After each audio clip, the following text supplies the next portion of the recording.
I was younger, I just figured I'd die.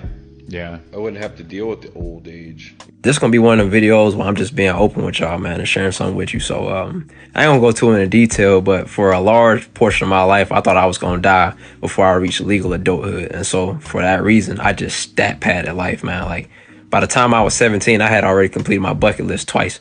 And it got to the point where I had to keep trying to add stuff to it to make life more meaningful, because I was like, I'm not gonna be here. And then I woke up, and I've been waking up ever since. And I'm gonna turn 27 in August. But it's like, man, when you do that, now life is it's hard for me, because like content gives me a sense of purpose. If I stopped doing this, if I took a break, I would lose it. I don't know what to do no more, man. It's just like, dang, I did it all now. And so that's why I appreciate y'all.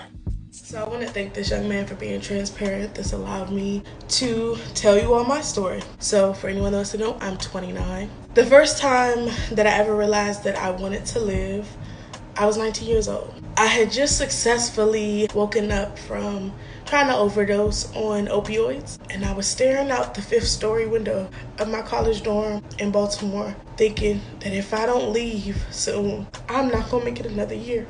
So I concocted this big lie. I called my aunt and my cousins, and I had them come get me. Told them it was move out day and I needed a ride. And me and my mom were going through it at the time, so it was easy to say that. I knew that if I had told them exactly what was going on, they were gonna tell her, and I wouldn't have been able to leave. So I successfully got away from that environment, and I used to pray and cry at nighttime, God, give me a reason to live. And I remember just thinking every night after I left from there, I'm like, Corinne, you gotta find a reason to live. So every year since, on my birthday, I get very, very, very sad but sentimental, because I keep thinking about if I had ended it all at 19, if I had successfully overdosed and I didn't go home, where would I be? I think about that quite often, because I don't think a lot of people know how hard it is to not be heard. When you speak, nobody listens. That's one reason why when people talk to me, even if I'm not in the mood to talk, a lot of times I will still answer and I'll listen to them. Because I remember there were times where I needed to talk and I had nobody to talk to. And those thoughts can have you out here sleeping with people you shouldn't sleep with, doing things you shouldn't do, robbing, stealing, killing, because I thought about it all. And I've done a lot of things I'm not proud of because I wasn't being heard. And I'm not going to blame my peoples for that. You got to think like they had shit of their own going on. So me being in college, and we weren't rich people, so let me tell you that now. I have student loan debt to prove it.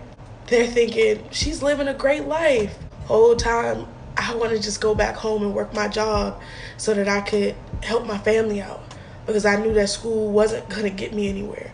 And not because I don't think school matters. That's not what I'm saying. Education does matter. But because I knew that I could do this on my own. I had been creating art since I was a young kid on my own. I learned how to edit on my own. I learned how to do photography on my own. If I put my mind to anything, I can do it.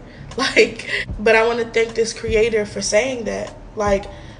For those people that didn't think they were going to make it to the age they are now, it feels surreal.